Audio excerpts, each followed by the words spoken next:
مائیں بہنیں بیٹیاں ذرا غور کریں کہ جتنی تمہیں عزت اسلام نے دی ہے اتنی شاید کسی دوسرے مذہب نے آپ کو اتنی عزت نہ دی ہو۔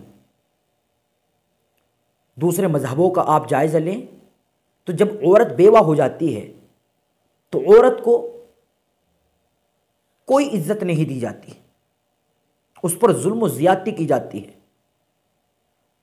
کچھ دھرموں کے اندر تو عورت کو عبادت خانے سے دور کیا جاتا ہے، جو ان کے عبادت خانے ہیں ان کے عبادت خانوں سے دور کیا جاتا ہے، اس لیے ان کا یہ عقیدہ ہوتا ہے کہ یہ عورت گناہ کی طرف بلاتی ہے۔ لیکن اسلام نے یہ نہیں سکھایا۔ اسلام نے عورتوں کو کیا مقام عطا کیا؟ اگر یہ عورت بیٹی ہے تو تمہارے لیے رحمت ہے، تمہارے لیے عزت ہے۔ اگر یہ تمہاری بہن ہے تو تمہارے لیے ناموس ہے، اور اگر یہ تمہاری بیوی ہے تو تمہاری زندگی کی ساتھی ہے، اور اگر یہ تمہاری ماں ہے تو اس کے قدموں تلے تمہاری جنت ہے۔ آپ علیہ الصلوۃ والسلام ارشاد فرماتے ہیں کہ جب کسی عورت کا انتقال ہو جاتا ہے حتیٰ کہ اس کی شادی نہیں ہوئی تھی تو وہ کل قیامت کے دن شہداء کی لائن میں، شہداء کی قطار میں کھڑی ہوگی۔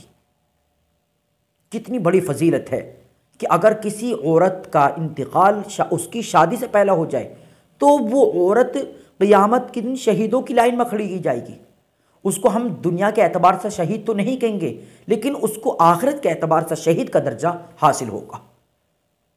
لیکن وہ عورت جن کی شادی ہو گئی اور وہ اپنے شوہر کی فرما برداری کر رہی ہیں، اور جب نماز کا وقت ہوتا ہے تو نماز پڑھتی ہیں۔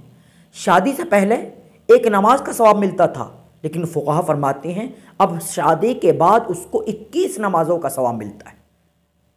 شادی کے بعد اگر کوئی شادی شدہ عورت نماز پڑھتی ہے تو اس کو 21 نمازوں کا ثواب ملتا ہے۔ میاں بیوی اچھی طرح زندگی بسر کر رہے تھے کہ اللہ نے اپنا حکم نازل کر دیا، یعنی عورت کو امید لگ گئی، یعنی عورت کو حمل ٹھہر گیا۔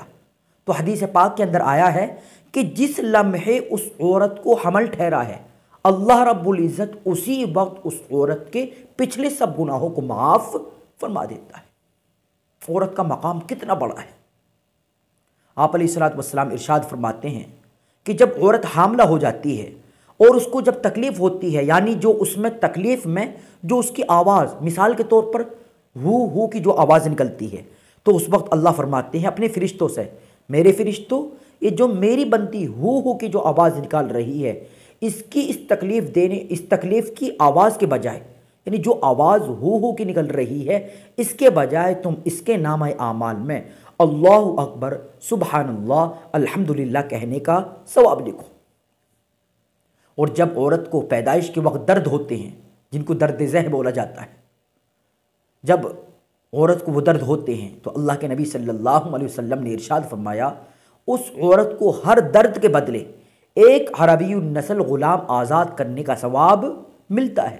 جبکہ دوسرے حدیث میں یہ بھی فضیلت ہے، یہ بات وضاحت کے ساتھ ہے کہ جس بندے نے کسی غلام کو آزاد کیا اس کو اللہ رب العزت نے جہنم سے آزاد کیا۔ اب ذرا سوچیں کہ ہر درد کے بدلے اس کو ایک عربی النسل غلام آزاد کرنے کا ثواب مل رہا ہے۔ اللہ کے نبی صلی اللہ علیہ وسلم ارشاد فرماتے ہیں اور اگر کوئی عورت بچہ ہوتے میں انتقال کر جائے تو وہ زچہ شہید ہو کر مری، وہ عورت شہید ہو کر مری۔ اور اگر زچہ بچہ دونوں صحیح خیریت کے ساتھ ہوئے، زچہ بھی خیریت ہے بچہ بھی خیریت ہے، تو اللہ کے نبی صلی اللہ علیہ وسلم نے ارشاد فرمایا کہ ایک فرشتہ آتا ہے جو اس عورت سے کہتا ہے اے اماں، اللہ نے آج تمہیں گناہوں سے ایسا پاک صاف کر دیا کہ جس دن تمہاری ماں نے تم کو جنا تھا آج اللہ نے تمہیں اس طرح گناہوں سے پاک صاف کر دیا۔ اللہ کے نبی صلی اللہ علیہ وسلم نے عورتوں کو کیا عزت دی، عورتوں کو عزت دی، غلاموں کو آزادی دی، غریبوں کو بشارت دی۔ اسلام کے اندر عورتوں کا بہت بڑا مقام ہے۔ عورتوں کو پردے کا حکم دیا۔ ایک امریکہ کی خاتون وہ خود اپنی ایک کتاب کے اندر لکھتی ہے کہ جب تک میں مسلمان نہیں ہوتی میں پردہ نہیں کرتی تھی، جب میں بنا پردے کے بازاروں کے اندر جاتی تھی تو مجھے ڈر لگتا تھا کہ کوئی ڈاکو، کوئی انسانی درندہ میری عزت پر حملہ نہ کرے، اور کہیں کوئی درندہ میری عزت پر حملہ کرے اور وہ میری عزت کو داغدار نہ کر دے۔ مجھے ڈر لگتا تھا، لیکن جب میں نے اسلام کو قبول کیا اور جب میں پردے کے اندر جاتی تھی تو میرا یہ ڈر ختم ہو گیا، اس لیے کہ پردے کے اندر اب میری عزت محفوظ ہو گئی، پردے کے اندر اب میری عصمت محفوظ ہو گئی، پھر مجھے ڈر نہیں لگتا تھا۔ تو میری ماؤں، بہنوں، بیٹیوں، پردے کے اندر تو تمہاری عزت کو محفوظ کیا جاتا ہے، تمہاری عزت کو محفوظ رکھا جاتا ہے۔ اللہ کے نبی صلی اللہ علیہ وسلم ارشاد فرماتے ہیں کہ اگر کوئی عورت اپنے میکے جائے اور اس کی نیت یہ ہو کہ میرے اس جانے سے اللہ راضی ہوں گے،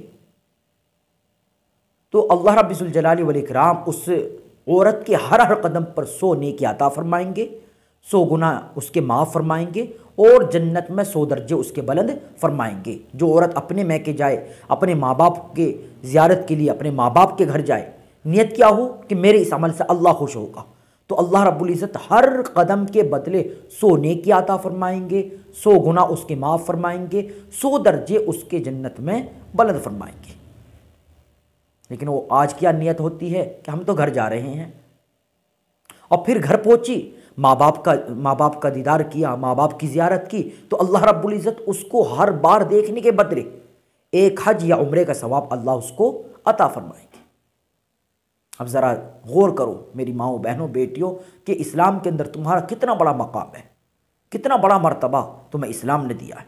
تم اپنی عزت کو پہچانو، اپنی عظمت کو پہچانو، اپنے بالوں کو یوں ہی کھلا کر کے اور اپنے چہرے کو بناؤ سنگار کر کے، اس طرح تم باہر نکلتی ہو کہ دوسرے مرد میری جانب دیکھیں، دوسرے لوگوں کو میں اچھی لگوں۔ یاد رکھ لینا، ایسی عورت قیامت کے دن انڈھی اٹھے گی، قیامت کے دن پھر اللہ کا وہ دیدار نہیں کر سکے گی۔ یا وہ بندہ جو عورت کو، غیر محرم عورت کو اس طرح دیکھتا ہے، شہوت کی نظر سے دیکھتا ہے، تو جس لڑکے نے غیر محرم کو دیکھا وہ بھی قیامت کے دن اللہ کا دیدار نہیں کر سکے گا۔ اس لیے اپنی عزت کو پہچانو۔ تم یہی سوچتی ہو کہ اگر ہم کمائیں گے نہیں تو ہمارا پیٹ کہاں سے پلے گا، ہم کہاں سے کھائیں گے؟ میری بہنوں، یہ تمہارے اوپر ذمہ داری اسلام نے نہیں ڈالی۔ اگر تم بیوی ہو تو یہ ذمہ داری تمہارے شوہر کی ہے، وہ تمہارے حقوق کا خیال رکھے، تمہارے کھانے پینے کا خیال رکھے، تمہارے کپڑوں کا، اوڑھنے کا، تمہارے کپڑوں کا وغیرہ وغیرہ، ان کا وہ انتظام کرے۔ اور اگر تم بہن ہو تو یہ تمہاری بھائی کی ذمہ داری ہے، بیٹی ہو تو اگر تم بیٹی ہو تو تمہارے باپ کی ذمہ داری ہے، ماں ہو تو تمہاری اولاد کی ذمہ داری ہے۔ تمہارے اوپر تو ذمہ داری آتی ہی نہیں ہے۔ اس لیے اپنی عزت کو پہچانو، اپنی عظمت کو پہچانو، اور اپنے گناہوں سے توبہ کر رہے، اللہ سے پکی سچی توبہ کر کے اپنا رشتہ اللہ سے جوڑ لیں، اپنا تعلق اللہ سے جوڑ لیں۔